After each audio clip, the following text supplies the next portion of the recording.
कई वर्षों पहले एक घना जंगल हुआ करता था। तरह तरह के जानवरों और पक्षियों का वो जंगल निवास स्थान बना हुआ था। उस जंगल का राजा शेर था। शेर सभी जानवरों को समानता से देखा करता था। उसी गांव में एक हाथी भी हुआ करता था, जिसका अनुयायी था एक बंदर। अरे कपिला, इस पूरे जंगल में बड़ा जानवर कौन है? आप ही हो। इस जंगल में सबसे सुंदर जानवर कौन है? आप ही हो। इस जंगल में निकम्मा जानवर कौन है? आप ही हो। बंदर के ये कहते ही हाथी बड़े गुस्से से उसे देखने लगा। क्षमा कर दीजिए, वो जल्दबाजी में सच बोल गया। इस जंगल में निकम्मा तो वो शेर ही है ना। फिर भला क्यों जंगल के सारे जानवर उसी शेर की जय जयकार करते हैं? मुझ में क्या कमी है? अकल की कमी है। क्या कहा? मेरा मतलब मैंने जानवरों को कहते सुना कि आप अकल से काम नहीं लेते। वो लोग जानते ही क्या है, कभी न कभी तो उन्हें मेरी खासियत समझ में आएगी और उस शेर की असलियत सबके सामने आ जाएगी। यूं हर समय कहा करता। वो इस बात की राह देखने लगा कि किसी दिन शेर से कोई गलती हो जाए और तुरंत उसे राजा की पदवी से नीचे उतारा जाए। पर शेर सभी जानवरों को समानता से हक देते हुए बड़े ही खूबसूरती से जंगल के शासन का निर्वाह किया करता था।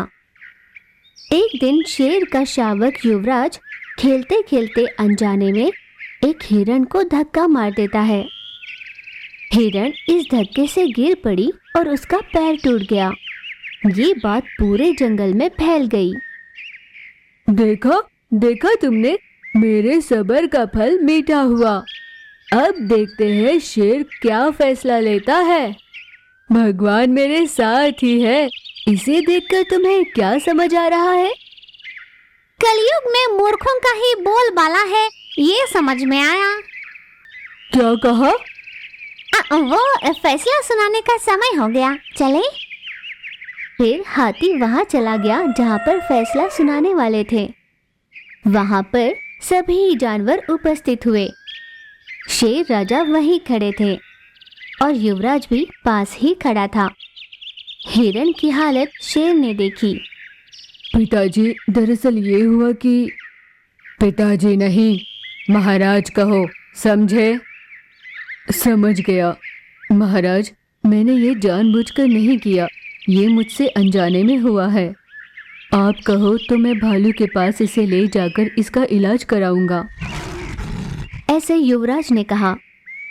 सभी जानवर कुतूहलता से देख रहे थे। जान के किया हो या अनजाने में, पर गलती तो हुई है। जब तक हिरण ठीक नहीं हो जाती, तुम्ही को उसकी सेवा करनी होगी। जब तक हिरण स्वयं यह न कह दे कि अब मुझे तुम्हारी ज़रूरत नहीं, तुम जा सकते हो, तब तक उसका गुलाम बने रहना होगा। इस दौरान अगर तुमसे फिर से कोई गलती हुई तो तुम्हें मौत की सज़ा मिलेगी। शेर राजा ने अपना फैसला सुनाया। शेर राजा का ये फैसला सुनकर वहां खड़े सभी जानवर हक्के बक्के रह गए। अपना फैसला सुनाकर शेर राजा वहां से चला गया। सभी जानवर शेर की सराहना करते हुए वहां से चले गए, पर हाथी वहीं पर खड़ा था। क्या हुआ? यहीं पर क्यों रुक गए? इतने दिनों से मुझ में किसी बात की कमी नहीं, ये कहकर मैं उड़ रहा था, पर इतनी निष्पक्षता मुझ में नहीं है। इस जंगल के लिए शेर का राजा होना ही न्यायपूर्वक है। हाथी के मुंह से ऐसी बातें सुनकर बंदर बहुत खुश हुआ। उस दिन से हाथी ने अपने दिल में शेर राजा के लिए कोई नफरत नहीं पाली। हर तरह से शेर राजा की सहायता करने के लिए तत्पर रहा करता। शेर भी इस बात से बहुत खुश हुआ और अपने निश्चल शासन का निर्वाह करने लगा। बरसों पहले पुष्पगढ़ नाम का एक अरण्य हरियाली से खिलखिलाता हुआ खुशहाल था। उस जंगल पर शेर का शासन चलता था, पर यह बात बाघ को कतई पसंद नहीं आती थी। उस शेर को तो जंगल पर शासन करने आता ही नहीं। एक बार मुझे अधिकार मिल जाए तो उसे बताता हूँ हुकूमत कैसे चलाते हैं। मैं किसी भी अल्प जीवों के साथ अन्याय होने नहीं दूंगा। इस तरह बाघ सभी जानवरों के पास जाकर बढ़ चढ़कर बोला करता। शेर भी उसके पास आए सभी जानवरों से ऐसी ही बातें किया करता था। इतने बरसों से आप सबको अपने सीने से लगा कर रखा है मैंने। बाघ तो क्या, खुद उसको जन्म देने वाला भी मेरा कुछ नहीं बिगाड़ सकता, क्योंकि मैं आप सबका हूँ और आप सब मेरे। यूं शेर सबसे कहा करता। जंगल के कुछ जानवर शेर के पक्ष में थे तो कुछ बाघ के पक्ष में। इन दो झुंडों में अपने नायक को लेकर बहुत बहसबाजी होती। अपने अपने नायकों के नाम पर ये एक दूसरे से भिड़ भी जाते थे। उसी जंगल में एक युवा हाथी भी था। उस हाथी की बाघ के साथ घनिष्ठता थी। बाघ जो भी कहता हाथी उसे माना करता था। एक दिन भालू बाघ के खिलाफ बात करता हुआ दिखाई दिया। देखो, मैं तुम्हें बचपन से जानता हूँ, अच्छे दोस्त भी हैं, पर अगर तुमने बाघ के खिलाफ कुछ भी कहा तो याद रखना दोस्ती नहीं रहेगी। अच्छा, तो क्या तुम सब हमारे शेर राजा के खिलाफ कुछ नहीं कहते? तुम्हारी हिम्मत कैसे हुई मुझसे ऐसे बात करने की? हाथी ने भालू से झगड़ा मोल लिया। इसी तरह उसने हिरण से भी लड़ाई की, खरगोश के साथ भी लड़ाई कर ली। इसी तरह जंगल के कई जानवरों के साथ उसने झगड़ा मोल लिया था। भले ही उनमें से कोई उसका दोस्त भी होता, वो आगे पीछे की बिना सोचे उनसे लड़ाई कर लिया करता। ये सब उस छोटे से हाथी के दादा हाथी ने देख लिया था। ओ हाथी, तुम्हें पता चल भी रहा है कि तुम क्या कर रहे हो? ये सब तुम्हारे दोस्त हैं। दादाजी, आप नहीं जानते, हमारे नायक बाघ के खिलाफ ये सब कैसी कैसी बातें कर रहे हैं। फिर तुम भी तो उनके नायक शेर को भला बुरा कह रहे हो ना?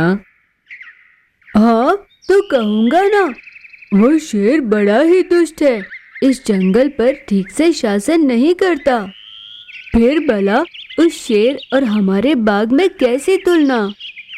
बड़े विश्वास के साथ उसने सवाल किया।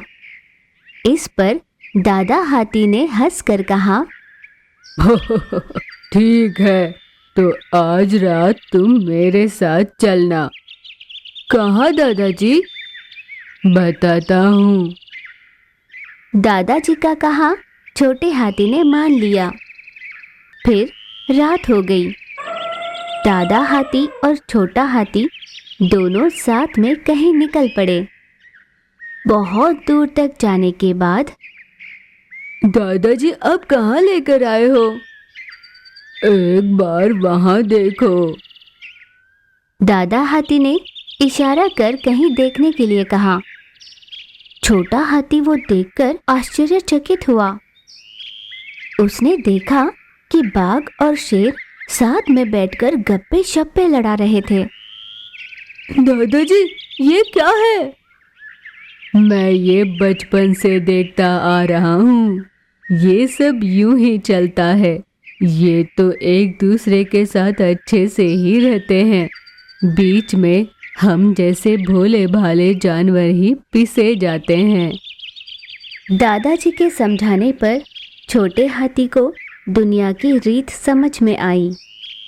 अगले दिन हमेशा की तरह शेर और बाघ एक दूसरे के खिलाफ बात करते हुए नजर आए।